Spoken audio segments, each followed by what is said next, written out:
Orang yang selalu kekurangan itu miskin. Ya. Merasa kurang terus, merasa kurang, sehingga dia perlu didata lagi untuk mendapatkan bantuan-bantuan. Ya. Sehingga dapatlah kita pahami orang yang seperti ini adalah orang yang miskin. Ya. Kalau dalam istilah yang lain, ini miskin secara kultural. Artinya apa? Mental dan perilakunya itu miskin, walaupun dia punya banyak harta kekayaan. Tapi mental dan perilakunya secara kultural dia itu miskin. Ini yang disebut, yang dimaksud oleh Rasulullah itu. Ya. Sebaliknya Bapak Ibu, ada orang miskin tapi dia kaya. Hatinya kaya. Kenapa? Karena dia selalu merasa cukup.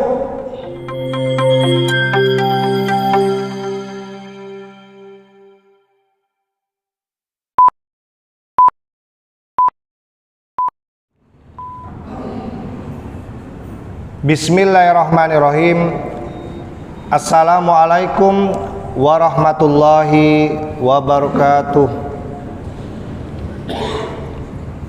Alhamdulillah, alhamdulillahilladzi hadana li hadzal din wa ma kunna linahtadiya laula an hadanallah. Asyhadu an la ilaha illallah wa asyhadu anna Muhammadan abduhu wa rasuluh, amma ba'd. Bapak Ibu sekalian, jamaah sholat subuh Masjid Darussalam yang dimuliakan Allah, puji syukur alhamdulillah marilah kita panjatkan kepada Allah Subhanahu wa ta'ala. Hingga pagi ini semua kita masih berada dalam nikmat Allah, nikmat sehat. Alhamdulillah semua kita dalam kondisi sehat walafiat. Nikmat sempat, alhamdulillah, walaupun dalam kondisi yang penat, yang capek, tapi kita bisa bangun, melangkahkan kaki kita untuk istiqomah menjalankan ibadah sholat subuh secara berjamaah. Nikmat iman juga menjadi sesuatu yang sangat menentukan. Apakah kita bisa tetap semangat dan istiqomah di jalan iman dan takwa kepada Allah Subhanahu wa ta'ala.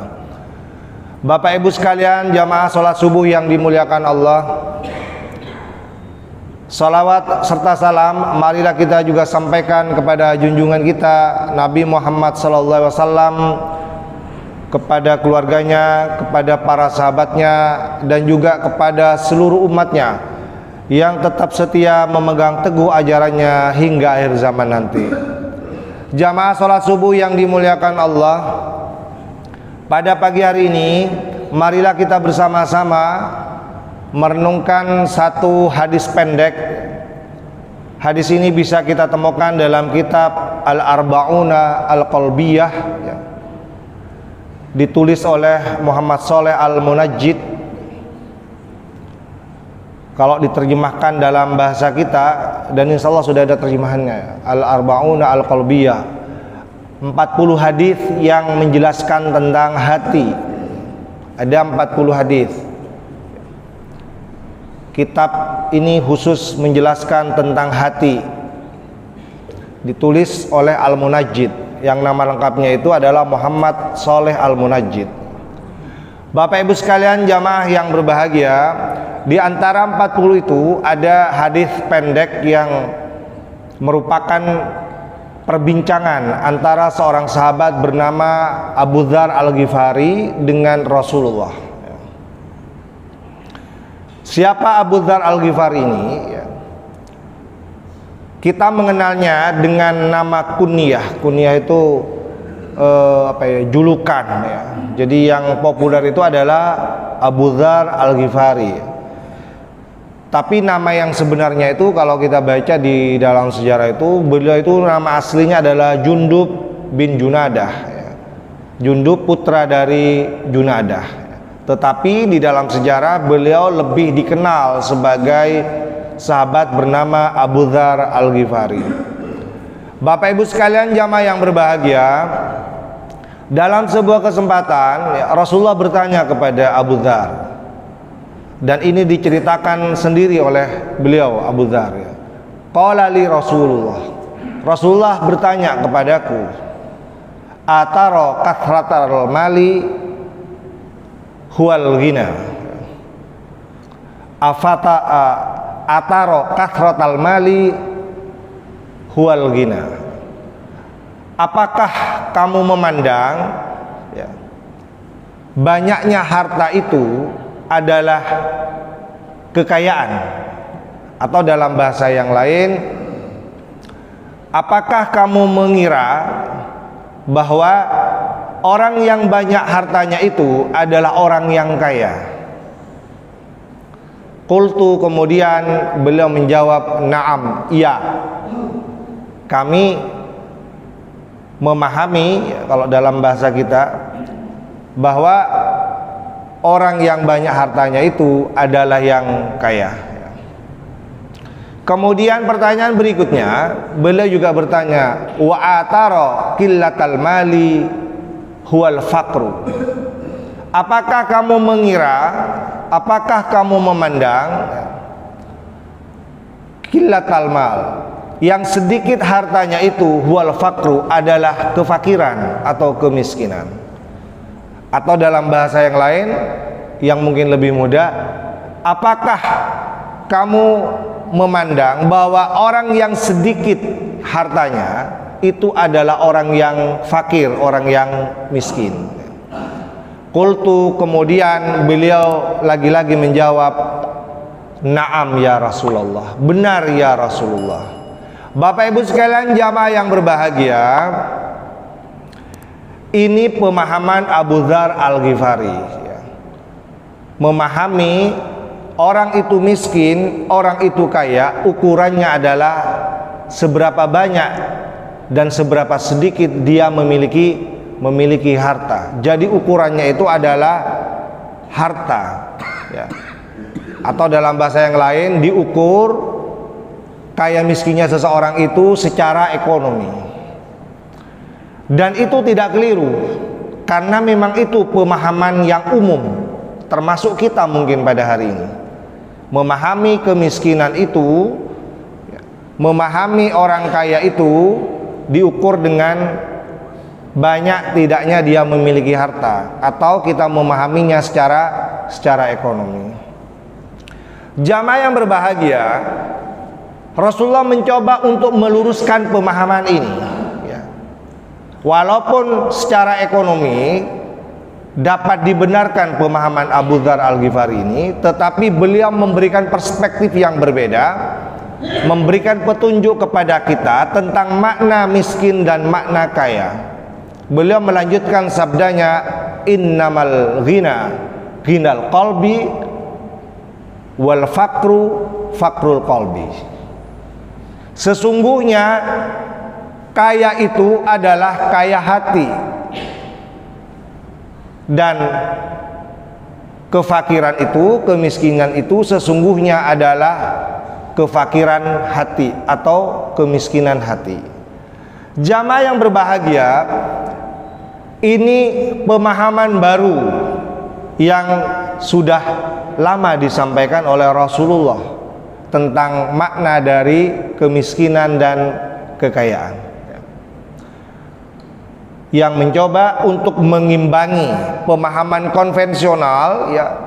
Kalau kita belajar ekonomi ya, yang memahami secara konvensional, orang dipahami secara ekonomi kaya kalau dia bisa memenuhi segala kebutuhannya, atau secara ekonomi dia memiliki banyak kekayaan. Sebaliknya, orang memahami kemiskinan secara konvensional adalah kalau dia tidak mampu memenuhi kebutuhan dasarnya, terutama ya. Sehingga secara ekonomi dia disebut sebagai orang yang miskin. Ini adalah pemahaman konvensional diluruskan oleh Rasulullah tentang hakikat miskin, hakikat kaya itu dengan sabdanya tadi ya. Jadi orang yang kaya itu adalah hakikatnya adalah kaya hatinya, sedangkan orang yang miskin itu yang sebenarnya adalah yang miskin hatinya. Jamaah yang berbahagia, apa yang disampaikan oleh Abu Dzar Al-Ghifari ini persis sama dengan yang kita pahami pada hari ini ya. Saya beberapa bulan yang lalu sempat juga diundang oleh Pemkab ya untuk mengikuti FGD ya, Focus Group Discussion ya, yang diselenggarakan di Bapeda itu berbicara tentang kemiskinan yang terjadi di Sumeneb. Ya. Ada banyak tokoh-tokoh yang dihadirkan ya. Dari akademisi ada, dari ormas ada ya. Kemudian dari pelaku ekonomi juga ada ya. Disuruh berbicara tentang kemiskinan yang terjadi di Sumeneb. Benar, apa yang disampaikan oleh Abu Dzar Al-Ghifari itu juga berkembang di dalam FGD itu. Ternyata kita lebih memahami miskin kaya itu secara ekonomi ya, tidak dengan yang lain gitu. Jamaah yang berbahagia, nah Sumeneb ini termasuk yang cukup tinggi angka kemiskinannya. Memang harus kita akui. Ya. Bahkan berdasarkan data yang kita miliki, setiap tahun itu anggaran untuk mengentaskan kemiskinan ini tinggi, semakin tinggi, meningkat. Tidak pernah dikurangi, bahkan kecenderungannya setiap tahun ditambah anggaran untuk usaha untuk menurunkan angka kemiskinan ini. Tetapi sekali lagi ya, angka penurunannya dianggap tidak signifikan ya. Jadi walaupun anggaran pengentasan kemiskinannya terus ditambah setiap tahun, ternyata angka penurunan kemiskinannya itu tidak signifikan, 0, sekian dari tahun ke tahun. Apa yang terjadi? Kenapa seperti itu?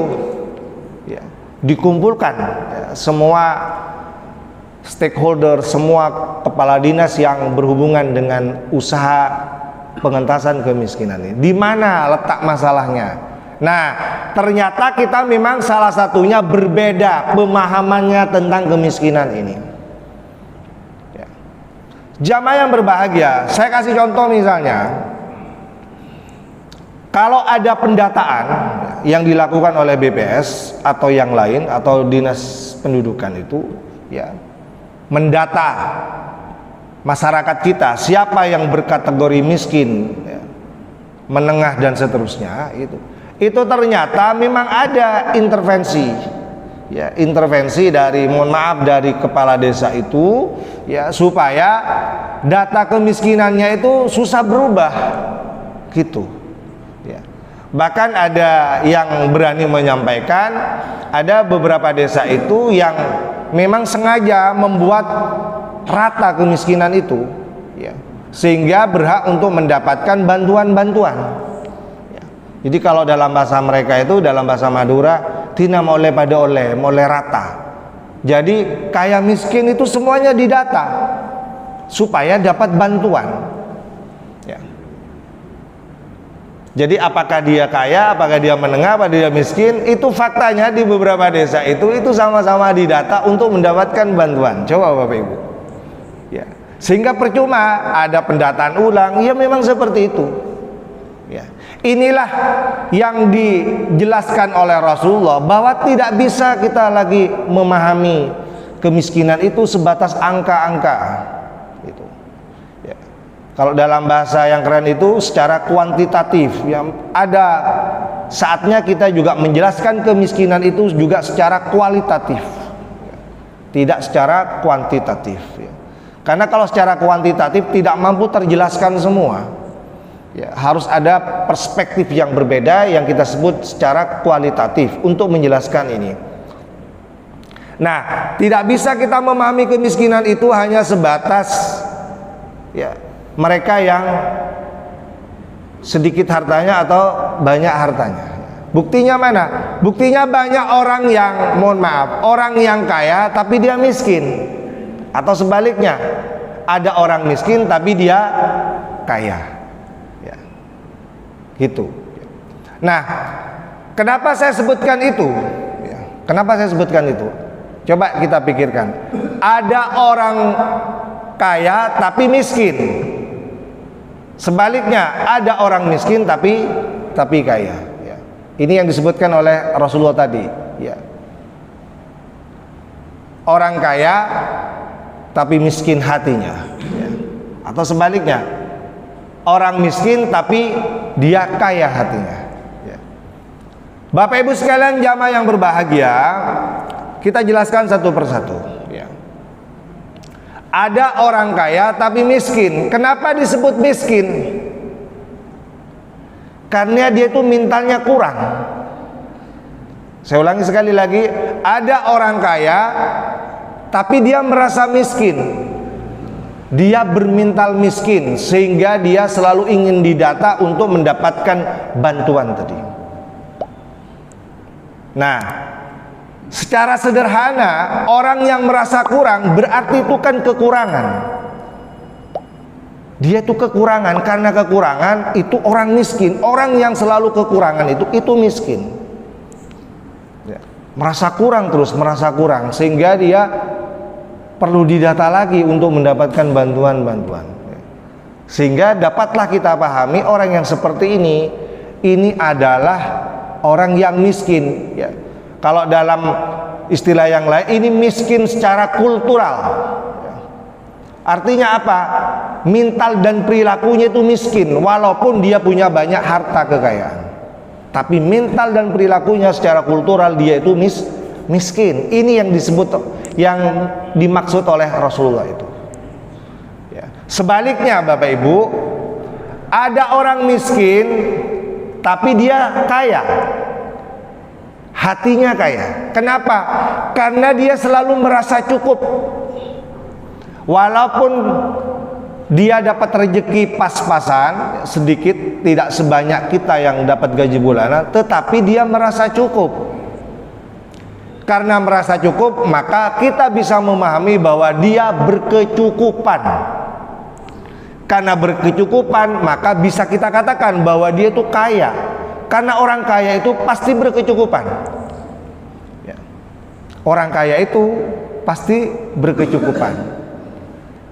Inilah yang kita sebut dengan kaya hati. Walaupun hartanya sedikit, tetapi dia hatinya kaya. Dia tidak bermental meminta. Dia tidak bermental meminta, tapi dia mau berusaha ya untuk mencukupi kebutuhannya, dan ternyata cukup. Jamaah yang berbahagia, nah kenapa sih kita itu merasa kurang? Kenapa kita merasa kurang?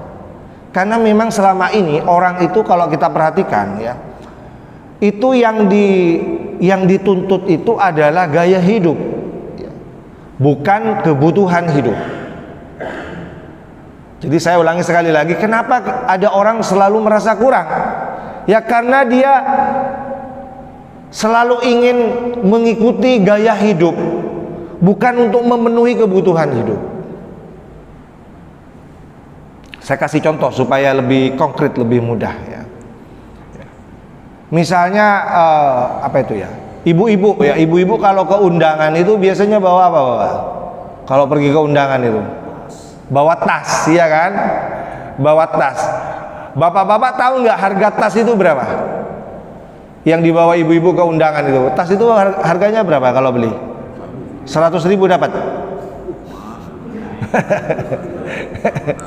Mahal ya. Tapi ada nggak yang tas yang harganya 100.000? Ada, iya kan? 100.000 ada. Bahkan di bawah 100.000 ada. Ya. Sesuai dengan kantongnya masing-masing. Tapi ada, katanya Pak Ghafur tadi, tas yang harganya itu ratusan ribu. Ya, boleh, bahkan mohon maaf, boleh saya sebutkan, ada yang seharga 500 juta loh Bapak Ibu. Benar nggak? Coba lihat di searching di Google itu. Ada harga tas yang harganya 500 miliar. Dimiliki oleh artis-artis, istri pejabat-pejabat. Yang merek-merek apa itu? Hermes itu ya, nggak tahu saya. Coba yang merek Hermes itu harganya ratusan juta Bapak Ibu. Ya. Coba saya tanya sekarang lagi, di tas itu isinya apa? Tisu. Apa lagi? Kosmetik. Apa lagi? Uang, ya kan? Kalau mau ke undangan bawa amplop, ya kan? Kira-kira sama enggak? Ya, isinya yang tas harga 100.000 dengan yang 500.000? Sama. Coba dicek ya, di dalam tas yang seharga 100.000 itu isinya apa, di tas yang harga 500 juta itu isinya apa. Kalau sama-sama dibawa oleh ibu-ibu ke undangan, kurang lebih isinya itu sama. Kenapa? Karena kebutuhannya sama, hanya untuk dipakai menyimpan uang, menyimpan tisu, itu saja, iya kan? Jadi kebutuhannya itu sama. Buktinya mana? Buktinya kalau dibuka itu sama isinya ya.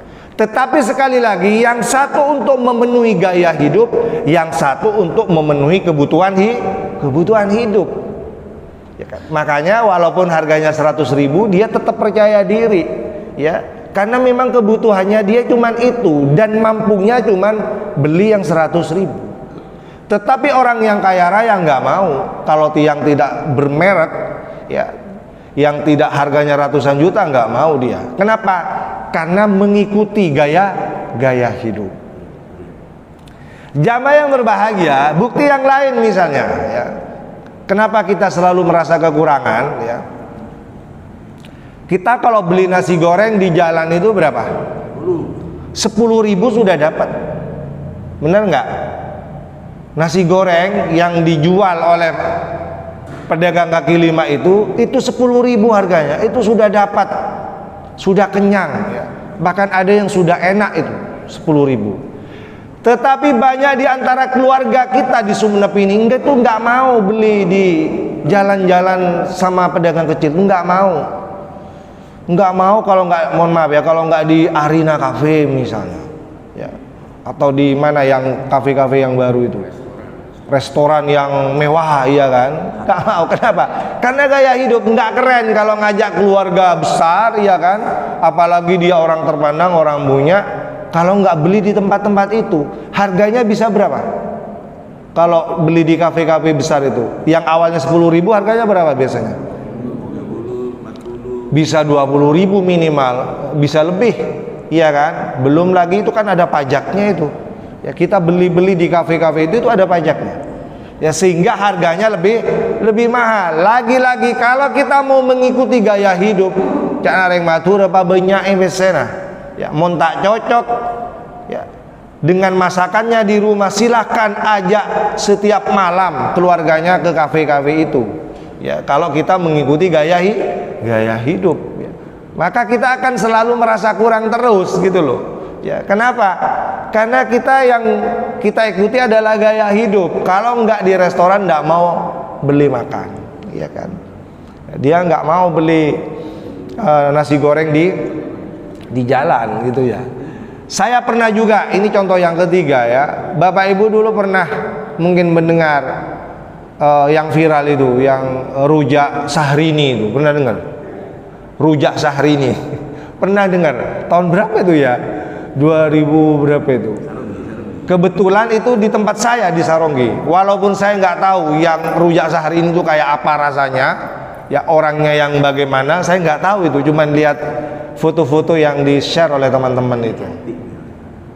Dan memang orangnya persis sama seperti Syahrini. Ya, persis sama. Saya tahu fotonya itu dari foto yang di-share oleh teman-teman. Tahu berapa harganya Bapak Ibu? Harganya berapa kalau rujak dibeli di Syahrini itu, yang viral itu? Hah? Berapa? 25.000. Harganya 25.000. Coba sekarang bandingkan kalau kita beli rujak yang di sini, yang di jalan-jalan itu, yang di perempatan Mikmak atau di jalan apa yang ke barat Mikmak itu. 10.000 dapat Bapak Ibu. Rujak sudah enak itu. Ya. Tapi belinya di situ, ya. Di ibu-ibu. Ya, ibu-ibu tahu ibu-ibu. Ya, ibu-ibu yang sudah sepuh itu ya. Tapi kalau mau mengikuti gaya hidup yang viral-viral itu, silahkan beli di rumah mbak-mbak yang mirip Syahrini, tapi harganya 25.000. Ya. Karena sekarang orang-orang sekarang itu kalau nggak ngikuti yang viral-viral tuh nggak keren gitu kan, sehingga penasarannya tinggi, kayak apa sih gitu kan. Jadi mohon maaf ya, siapa yang beli di rujak Syahrini itu? Orang Sumenep di sini ya, yang pakai baju-baju dinas-dinas itu loh ya. Saya lihat foto-fotonya itu yang ya dia dinas-dinas yang di sini itu, yang di kantor-kantor itu, yang menyempatkan diri siang-siang jam istirahat pergi ke Saronggi itu ya, karena ingin mengikuti gaya hidup, pengen tahu yang viral-viral.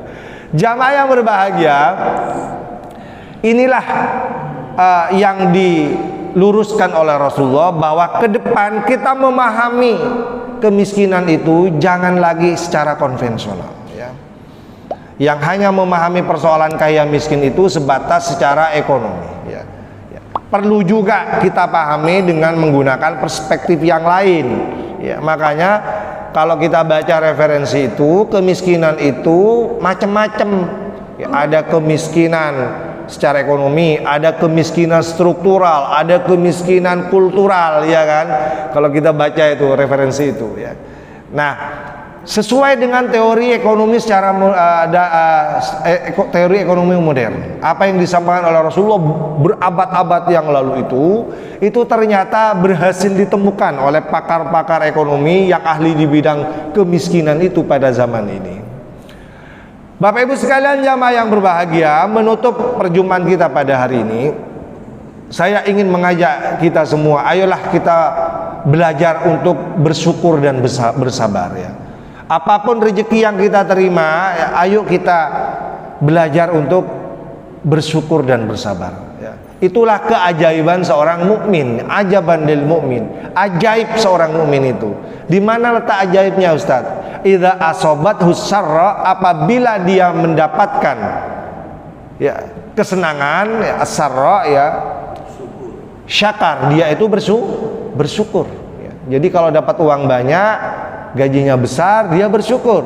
Sebaliknya, wa idza asobathu darra, apabila dia mendapatkan kesulitan-kesulitan termasuk kesulitan ekonomi, sabar, dia itu bersabar ya. Jadi dapat banyak, dapat sedikit, seorang mukmin itu ajaib ya. Ajaib, dia tetap bisa bersikap menjadi seorang mukmin ya. Dapat banyak dia bersyukur, dapat pahala ya.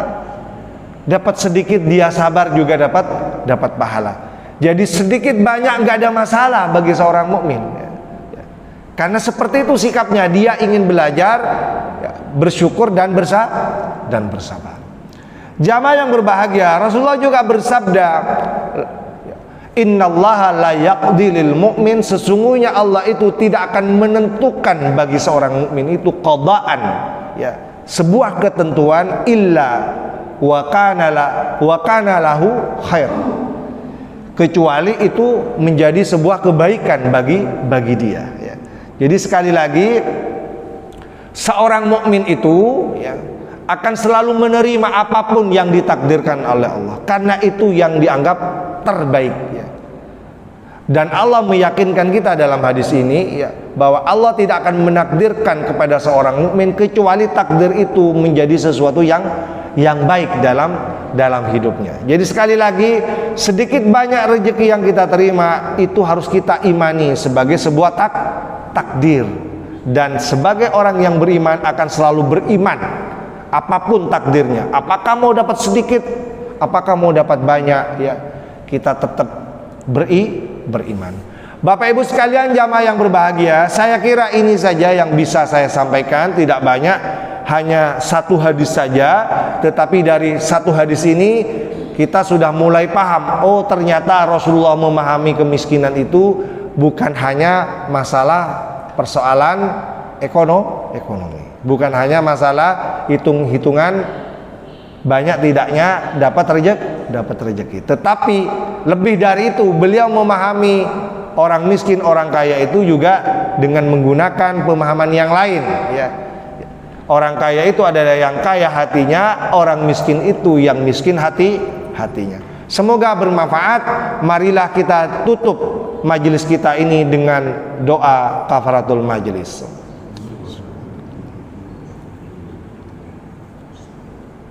Assalamualaikum warahmatullahi wabarakatuh.